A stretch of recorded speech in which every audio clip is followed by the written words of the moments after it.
Nous sommes au mois de mars, une période pendant laquelle tous les actes posés par et pour les femmes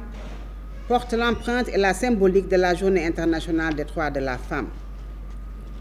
L'édition de cette année, placée sous le thème Leadership féminin pour un futur égalitaire,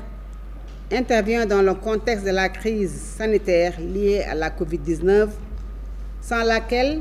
cette rencontre ne serait tenue dans une plus grande proximité avec nos sœurs et nos filles en situation de détention qui en sont l'objet et les cibles. À défaut de ce grand privilège, la présence remarquable des directeurs et Madame l'observatrice des lieux de prévention de liberté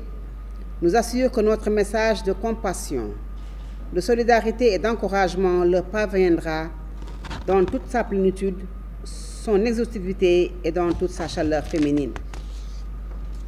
Bien entendu, nous espérons vivement les voir revenir bientôt à la liberté pour entreprendre ou poursuivre un processus de réinsertion socio-économique comme nous en avons le droit et le potentiel à l'instar de toutes nos sœurs. Je voudrais, à la suite de ce message, à l'endroit de toutes les personnes en situation de détention en général et des femmes en particulier, vous souhaiter à toutes et à tous la bienvenue au ministère de la Femme, de la famille de gens et de la protection des enfants. Je partage avec l'ensemble de mes collaborateurs et collaboratrices la grande fierté de vous recevoir à l'occasion de cette cérémonie de réception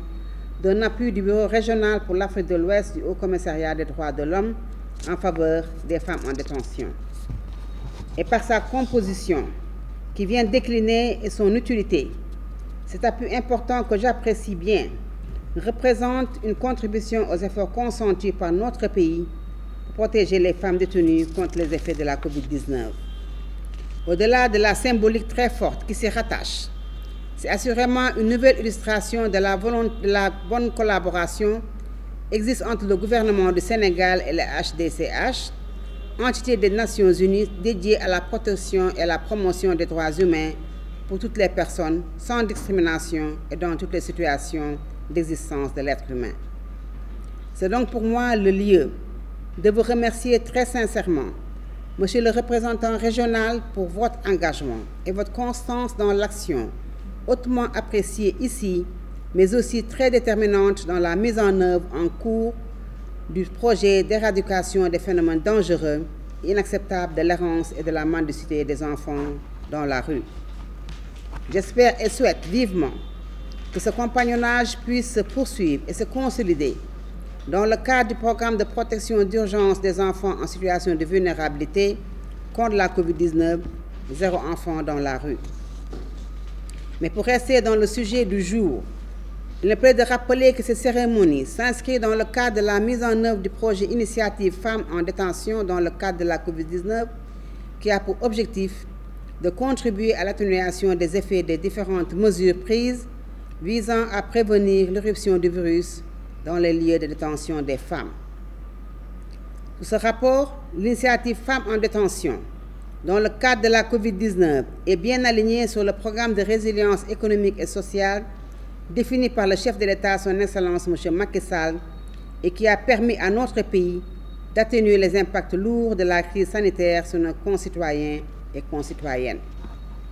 Au demeurant, l'initiative Femmes en détention dans le cadre de la COVID-19, en ciblant une catégorie, femmes présentent un grand potentiel de vulnérabilité,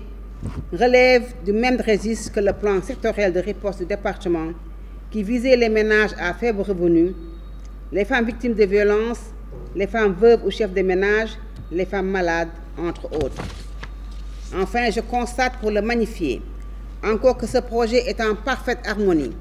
avec les dispositions spéciales que convoquent les conventions et instruments internationaux pour protéger les femmes incarcérées et préserver leur dignité humaine et préserver leurs droits fondamentaux. C'est donc avec beaucoup de plaisir, Monsieur le directeur régional, que je m'en vais recevoir le stock de produits et le remettre aux autorités du ministère de la Justice et de l'administration pénitentiaire dont il me plaît de saluer encore le sens du sacerdoce, le professionnalisme, l'attachement au respect des droits humains et aux principes de l'état de droit. J'espère vivement que les destinataires apprécieront aussi les produits qui leur sont offerts pour marquer aussi leur présence dans la célébration de la Journée internationale de la femme. Permettez-moi en outre de faire une mention toute particulière pour Madame la directrice de l'Observatoire national de lutte de prévention des libertés pour sa prestigieuse présence que j'interprète comme une nouvelle expression de sa sollicitude et de sa disponibilité pour toutes les personnes en détention. Merci encore, Madame la directrice. Merci à vous toutes et tous pour votre participation. Je souhaite encore à toutes les femmes une excellente célébration de la Journée internationale des droits de la femme. Je vous remercie.